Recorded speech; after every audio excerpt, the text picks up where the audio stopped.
Yeah, it was a good way to finish up. The first inning was a little rough.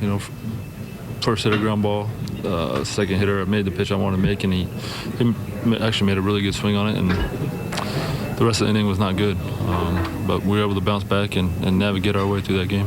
What changed after that first inning, you think, where you got in such a roll? Nothing really. I think just continue to make my pitches.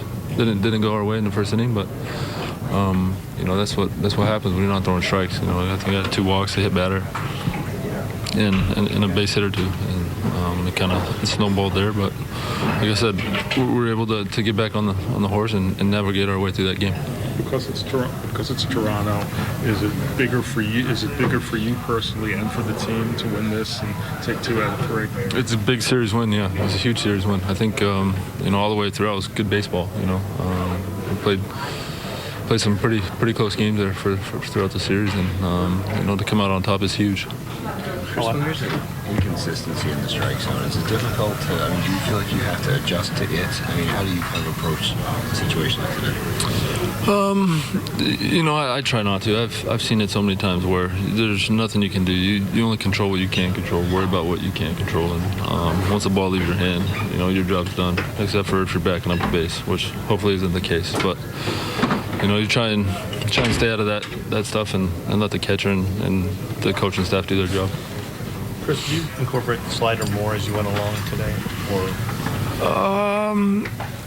Yes and no. It was kind of hit or miss. I think I tried to make some big pitches with it and miss, and kind of came along later in the game to where it was more noticeable. I think early on it wasn't where it needed to be, but it kind of came along. I think the big pitch for me was my breaking ball tonight. Not necessarily the slider, but the curveball. Does anything, if you have a tough first inning, you sort of answered this, but does anything happen emotionally for you? Do you get angry? Do you get a little more focused? Not really. Every time I throw a pitch, I have the same mentality. I'm trying to make a good quality pitch, and I've struggled in the first inning throughout my career, I think, and being able to bounce back like that is a big part of it, and big part of my success in the past. Chris, is it a distraction at all when you lose your catcher like you did with Matt? I wouldn't say distraction. It's tough all of a sudden to have a new guy behind the plate with calling pitches, but thankfully it's Caleb, and we've worked together so many times, and he came right in and got right back on, right in the mix. It's great.